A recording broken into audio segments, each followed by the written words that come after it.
Let's go back to memory lane. We've all done it. It's 2 a.m., you're scrolling through Instagram and you see it. A 200 square foot farmhouse on wheels with a compost toilet and a loft that requires the agility of a ninja to access. And you think, I could do that. I could sell my condo, buy a patch of dirt in Waialua and live mortgage-free in paradise. Well, snap out of it. Because this is Hawaii, and if there's one thing we love more than loco moco, it's zoning regulations. Hi, I'm Jason Wong, principal broker at Island Dragonfly. Today, we are deep diving into the tiny home movement in Hawaii. Is it legal? Is it a loophole? Or is it just a really expensive way to get a citation from the Department of Planning and Permitting? First, let's get the terminology straight because the state of Hawaii does not care about your Pinterest board. To the government, there are two types of tiny homes. Type 1, the tiny house on wheels, or as the DMV calls it, a trailer. Type 2, the tiny house on a foundation, or as the building department calls it, a really small house. Here is the sassy truth.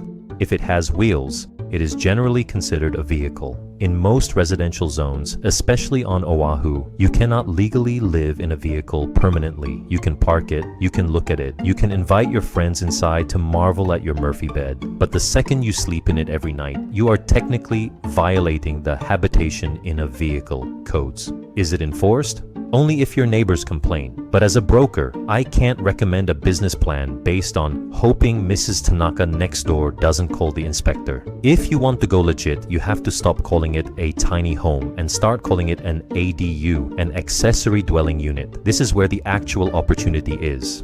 On Oahu, we have specific laws for this. If your lot is zoned residential and meets the size requirements, usually 3,500 square feet or more, you can build a fully permitted ADU. It needs a kitchen, a bathroom, and a parking stall. And speaking of Oahu, we have to talk about Bill 7. Passed in 2019, Bill 7 was designed to spur affordable rental housing. It allows property owners on lots smaller than 20,000 square feet to build multiple units with relaxed code requirements if you rent them to locals earning below a certain income. It's not exactly the tiny home on a trailer vibe, but it is the legal, wealth-building version of that dream. Now, if you want to get a little wilder, look at the Big Island. Hawaii County is arguably the most progressive here. They have adopted Appendix Q of the International Residential Code. This is a fancy way of saying, okay, we will let you have lower ceilings and sleeping lofts with ladders instead of full staircases. They legally acknowledge that a tiny home functions differently than a mansion. Plus, with the new state mandates like SB 3202, counties are being forced to allow at least 2 ADUs on residential lots by the end of 2026.